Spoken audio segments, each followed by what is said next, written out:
Assalamualaikum friends, I am back again with another video. In this video I am going to discuss some fuels. Basically मैं इस video में आपको fuel के बारे में बताऊंगा कि फ्यूल होता क्या है, उसको कैसे बनाते हैं, या किस तरह आर्टिफिशियली मौजूद होता है या किस तरह नेचुरली मौजूद होता है, सारे के सारे इसके प्रोसेस, और कोल को किस तरह हम आइडेंटिफाई कर सकते हैं कि कोल कैसा है उसकी क्वालिटी को देखते हुए। तो आगे इस वीडियो को देखते रहिए और जुड़े रहिए इस वीडियो से, क्योंकि ये बहुत अच्छी होने वाली है, आपको इंटरेस्टिंग मालूमात मिलने वाली हैं, ताकि आप इससे मज़ीद अपनी इन्फॉर्मेशन में इजाफ़ा करते रहें और इससे मज़ीद आप फ़ायदा हासिल करते रहें।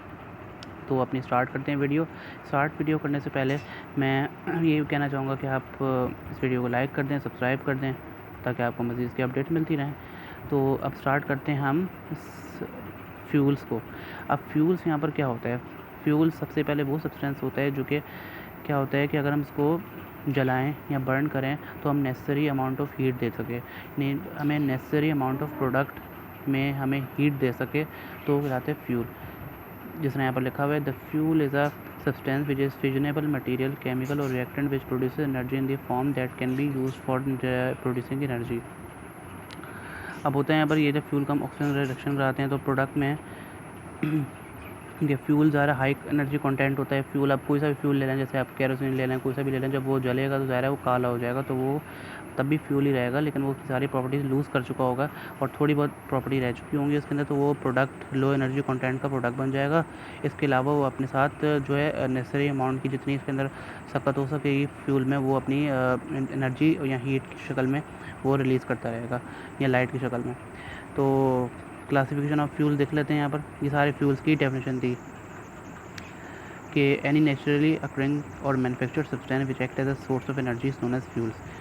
तो फ्यूल बहुत तरह के होते हैं, जैसे कि डीजल हो गया, केरोसिन हो गया, चारकोल हो गया, कोलतार हो गया, ये बहुत सारे फ्यूल्स हैं। कोल हो गया, कोक हो गया, ये हर तरह के फ्यूल्स हैं, बहुत सारे फ्यूल्स हैं जिसके ज़रिए हम ईज़िली हम अपना कहना चाहिए एनर्जी को हासिल कर सकते हैं, एनर्जी हम इनटेक कर सकते हैं। तो क्लासिफिकेशन ऑफ फ्यूल में आता है हमारे पास, अब यहाँ पर क्लासिफिकेशन ऑफ फ्यूल के बारे में पढ़ते हैं हम। क्लासिफिकेशन ऑफ फ्यूल डिटरमाइन होते हैं 3 मेन फैक्ट्स पे, उनकी अकरेंस पे। सबसे पहले तो नेचुरल एंड प्राइमरी फ्यूल यानी उनकी अकरेंस पे। अब दूसरा क्या, आर्टिफिशियल सेकेंडरी फ्यूल, यानी उनकी जो हम आर्टिफिशियली सिंथेटिकली तौर पे बनाते हैं।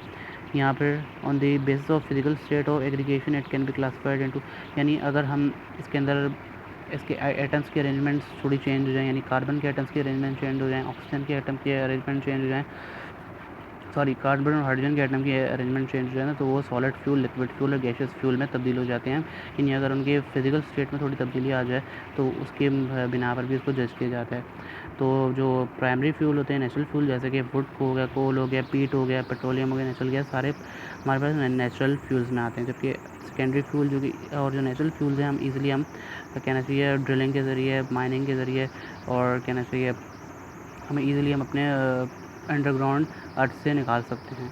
जबकि आर्टिफिशियल फ्यूल जैसे कि केरोसिन ऑयल, पेट्रोल, डीजल वगैरह, ये सारे, और कोल गैस जो है, coal gas as a mixture of carbon monoxide and hydrogen gas.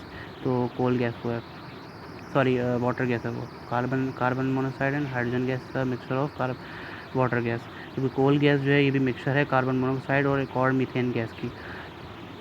तो जो है, अब आगे हम इसका करैक्टरिस्टिक पढ़ते हैं, गुड फ्यूल की करैक्टरिस्टिक क्या होती हैं। यानी किसी भी अगर अच्छा फ्यूल हमें मतलब अगर चाहिए तो उसके अंदर ये चीज़ें दिखी जाती हैं, दर्जेल चीज़ें, यानी इसकी जो है कहना चाहिए कि ईज़िली कंबस्टिबल प्रोडक्ट हो, यानी ईज़िली हम इसको जला सकें और हमें सफिशेंट अमाउंट की हीट दे सके। इसके अलावा इसका जो है कम से कम इग्निशन टेम्परेचर हो, इग्निशन टेम्परेचर यानी वो टेम्परेचर जिस पे हम ईज़िली तो जब हम हीट करें तो वो बर्न होने लग जाए, लेकिन इसका इग्निशन टेम्परेचर का मतलब है कि इसका कम से कम होना चाहिए, क्योंकि अगर जल्दी से जल्दी वो जल जाएगा तो हमारे जो है हम किसी भी मतलब अगर बॉयलर को हमें चलाना है तो हम जल्दी अगर वो जल जाएगा तो हमारे कॉस्ट में बहुत भारी हमारी कॉस्ट पड़ जाएगी, हमें बहुत सारा हमें फ्यूल लेना पड़ेगा। तो ऐसे इसका अच्छी इग्निशन टेम्परेचर होना चाहिए, यानी मॉडरेट होना चाहिए टेम्परेचर, ना ज़्यादा ना तो कम।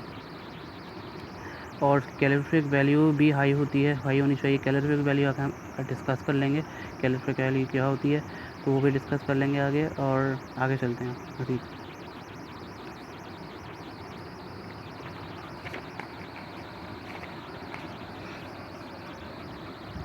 और इसके अंदर जो लिखा हुआ बाकी और बहुत सी चीज़ें लिखी हुई हैं नहीं।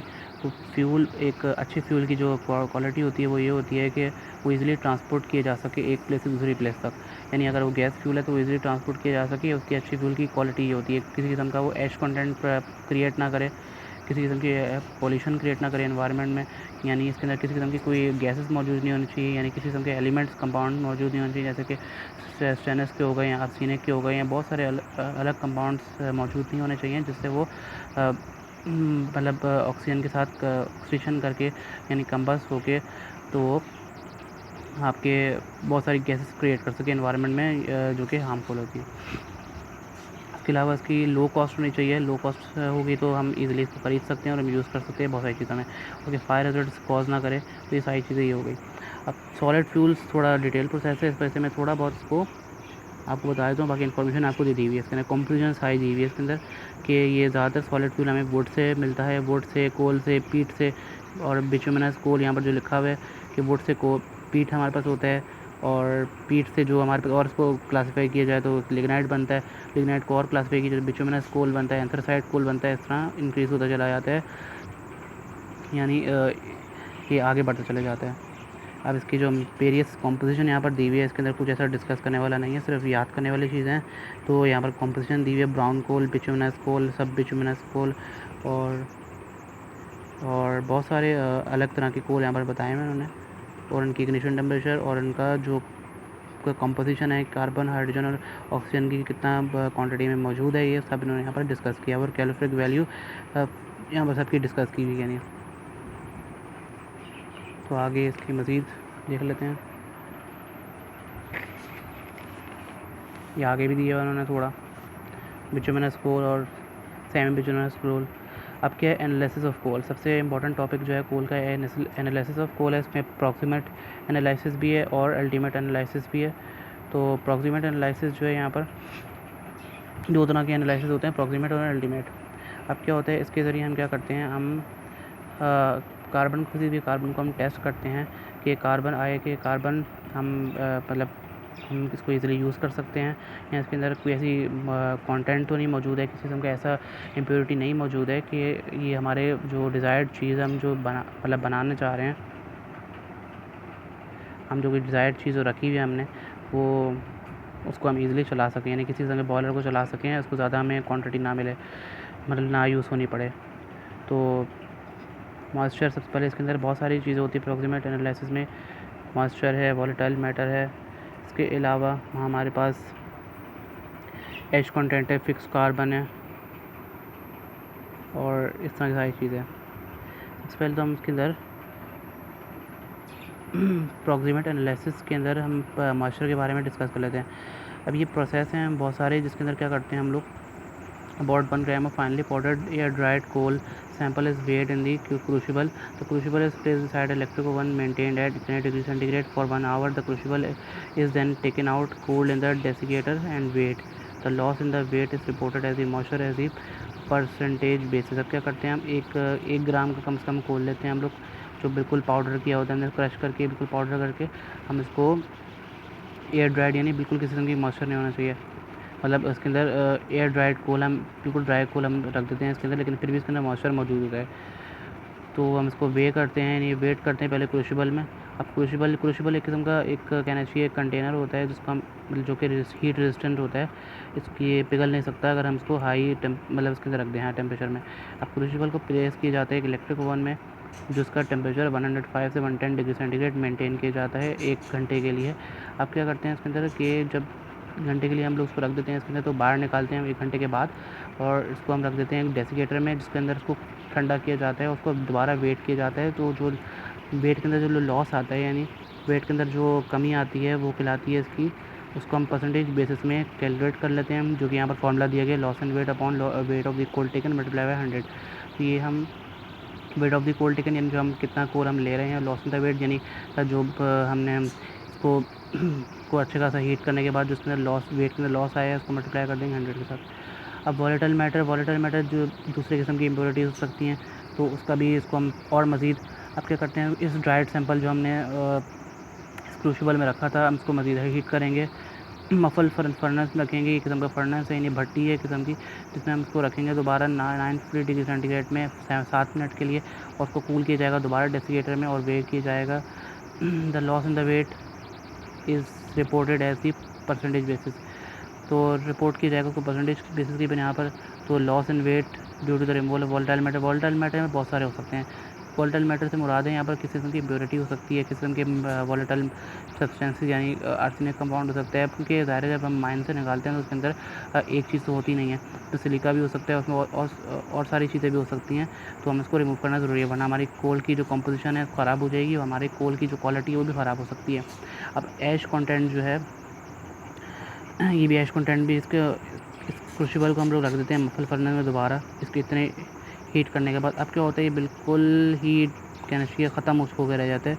अब इसको हम वेट करते हैं दोबारा इस वक्त तक वेट करते रहते हैं जब तक कि उसके अंदर से हमें एक रेसिड्यू ना मिल जाए, कांस्टेंट वेट का रेसिड्यू, यानी एक तरह का वेट का रेसिड्यू ना मिल जाए। यानी हम इसको हीट इतना करते रहते हैं कि जब आखिरी में जब हम इसको दोबारा हीट करने के बाद वेट करें, तो उसके बाद दोबारा वेट करें तो उसका दोनों का वेट सेम आए, यानी एक तरह का वेट आए, इसके अंदर कोई मसला ना आए, यानी इसके अंदर एक तरह का वेट है।